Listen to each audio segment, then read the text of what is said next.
I bought an automobile.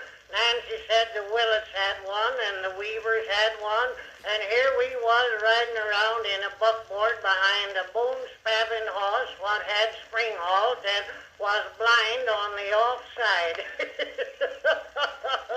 Well, I didn't hanker for that gasoline wagon, but in order to keep peace in the family, I sold 4 head of cattle, my oats and corn, 20 hogs, 10 ton of hay, and put a mortgage on the farm and bought an automobile. I picked it out of a mail order catalog and had the Farmers National Bank of Punkin Center send them the money. While in about a week it come by freight, and we got it unloaded, and Jim Lawson hauled it up to our front yard, and I think all Punkin Center turned out to see it. And Nancy ain't been as tickled over anything since her crazy quilt took a prize at the county fair as she was over that joy wagon.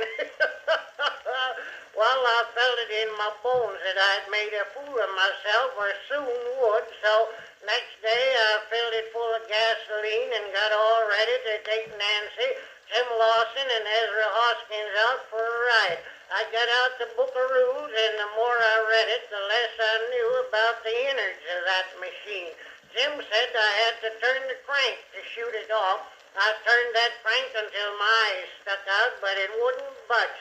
Nancy said the bobbin was wound too tight, or else the shuttle was threaded wrong. Ezra Hoskins said he thought maybe I didn't have the right kind of gasoline and wanted to sell me a barrel he had at the store. By that time, all the Punkin Center was there giving advice. Elijah Willett said I ought to talk kind to it and offer it some oats. Hank Weaver said maybe I ought to lead it around for a spell until it got to know me. And Cy Pettingill said maybe I hadn't watered it yet, and Deacon Witherspoon wanted to offer prayer. Well, I grabbed hold of that crank again, and it flew back and hit me on the shins, and I sat down in the yard to think it over, and Nancy said the language I used was just shameful. Just then Jim Lawson said, "Don't this plug go in somewhere?" We found where it went, and I turned the crank again, and that machine commenced to rear and snort and started off like a skyrocket, and there was a lot of things happened in less time than it takes to tell it. That machine started off across lots and took everything with it.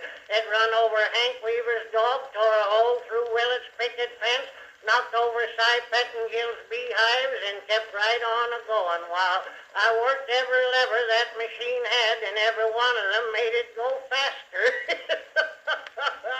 Nancy was screaming, Ezra Hoskins was praying.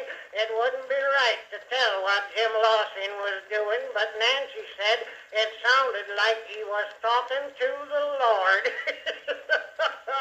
Just then we went through Ab Whitaker's wheat field and set it on fire, and I managed to steer it onto the turnpike road, but that didn't help matters any, 'cause it only hit the road once in a while. It tore down the toll gate, ripped out one side of the covered bridge, then started off through Jabe Fisher's pasture.